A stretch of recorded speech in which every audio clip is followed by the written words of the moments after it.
On est en direct avec Jérémy, ce Français qui vit à Kiev. Bonsoir Jérémy Delacruz, merci beaucoup d'être avec nous pour cette édition spéciale sur CNews et sur Europe 1. Quel est le sentiment qui prédomine à 18h03 à Paris, 19h03 du côté de Kiev? Est-ce que c'est la peur, est-ce que c'est la détresse ou est-ce que c'est toujours la résistance, Jérémy?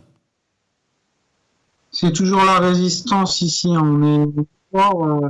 Je vois les troupes ukrainiennes vraiment s'organiser sur le terrain. Je dirais pas les emplacements, mais ils sont vraiment très très bien organisés.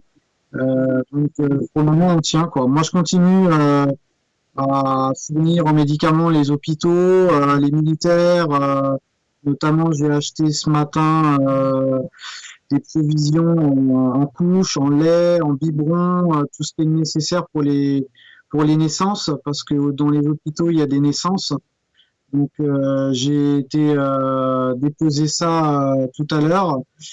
Moi, je suis du coup rentré en sécurité, ça fait 20 minutes. J'ai vu des milliers de véhicules encore quitter Kiev. Moi, j'étais le seul à remonter vers Kiev, le seul véhicule. Et je peux vous dire que j'ai vu beaucoup de véhicules redescendre quoi, vers les frontières. Jérémy, que pouvez-vous nous dire justement sur l'avancée des troupes depuis ce matin? Qu'avez-vous vu? Moi, personnellement, je pense qu'ils sont encore bloqués. Il n'y a pas d'avancée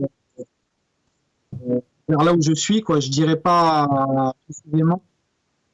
Mais ici, on a l'avantage.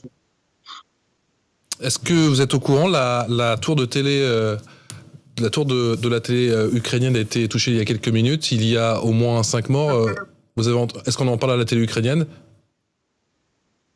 Je sais pas, je viens de vous dire, je n'ai pas regardé la télé. Je vous avouerai que je ne la regarde pas. J'ai le temps de rien faire. C'est la première fois que je me brosse mes dents. C'est la première fois que je suis toujours en train d'organiser les choses, prendre des pistes. Les nuits, elles sont je dors 3 heures par jour. Je suis désolé Jérémy, mais c'est vrai que malheureusement la connexion n'est pas très bonne et que l'on comprend un mot sur deux. Je vous ai posé cette question sur la retransmission, alors qu'effectivement la retransmission a été coupée, mais je ne sais pas si à votre connaissance toutes les retransmissions ont été coupées ou pas. En tout cas, on ne pourra pas en savoir plus. On espère en tout cas avoir Jérémy Delacruz, Français qui vit à Kiev et qui a quitté Kiev il y a quelques jours, mais qui est dans l'agglomération de Kiev. On tentera bien évidemment dans cette édition spéciale de le recontacter. Cette image qui résume également la violence de cette 6e journée de guerre, au moins 10 morts dans le bombardement du centre-ville de Kiev. Image pour le moins impressionnante, en tout cas pour ceux qui regardent CNews et ceux qui regardent Europe1.fr.